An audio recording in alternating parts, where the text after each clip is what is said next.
Hello, this is Heather Hoffman, and I'm here today with a card to share with you using the brand new December 2019 kit of the month. It's kind of a fun technique with some inking and masking and a fun, simple Copic coloring technique. So I'm going to start off by creating a mask, and I'm using just an oval die. This is a stitched one. It doesn't need to be stitched. And you can see I'm just kind of planning it so it leaves a window just kind of around where my image is pre-stamped already on my panel of white cardstock. And I kind of pulled the bottom out so it wouldn't die cut the corner and make a full oval. You could totally leave that in there, but I didn't mind. It kind of got a crease the way I ran it through. I don't know if you saw how I popped it out there, but I'm not worried about the crease because I'm only using this as a mask. This is just some cheap cardstock that I'm using for this. I'm using a combo of 3 different colors of Distress inks, starting off with Cracked Pistachio, and then over the top of that I'm going to blend some Broken China, and then on the very outside, once I've blended those two together, I'm going to add a little bit of the darkest color, which on this is going to be Faded Jeans. And you might see as I go along the color, I started with the lightest, I built up to the darkest, and then when I finished on the darkest, I came back in with that mid-range to blend a little more, and then finished off with the lightest just to kind of blend in between. And once it all smooths out, it's going to look really neat. I kind of peeked at it there to make sure it was looking like I wanted it to.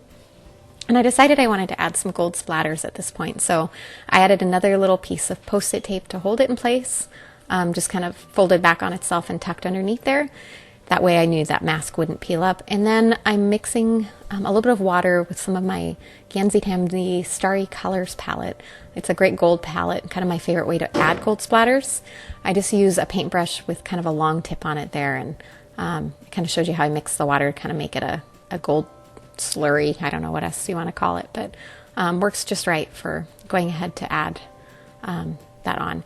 Now at this point, as neat as that looked, I decided I wanted to add a black frame, and I'm starting off with a Prismacolor. It's a super fine line black pen, and my original plan was just a fine black line, and then I went back over it to darken it, and I kind of glitched in that corner a little. So instead of leaving it like that, I decided to just kind of go with that instead of calling it a mistake.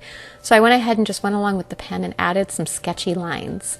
And what this does is it makes it look like it's kind of a hand sketched in black outline, kind of a neat different look, which was kind of fun. All right, and my sentiment I've already trimmed into a little rectangle there, and I added a little bit of color onto the edge of it using that Faded Jeans blue ink. And then I decided to come into that image and do some really, really simple Copic coloring. Basically what I'm going to be doing is I'm just going to be using 2 shades for each spot along with a colorless blender, and I'm going to add the outline with the darkest color, then I'm going to go over it again with the next lightest color, and then go over that edge with my colorless blender. This is just going to add kind of the barest hint of color, and it's kind of just a super simple, easy way to do it. So for that shirt, I started with G02, and then I came over it with G00, and then my colorless blender. And then as I come down to the jeans, I'm doing that same thing. I started it off with B34, and then went over it with B21, and then the colorless blender again. And then the skin tones, I just picked 2 as well for that, E00 and E50. And then when I get to the hair, I'm going to use E57 and E31.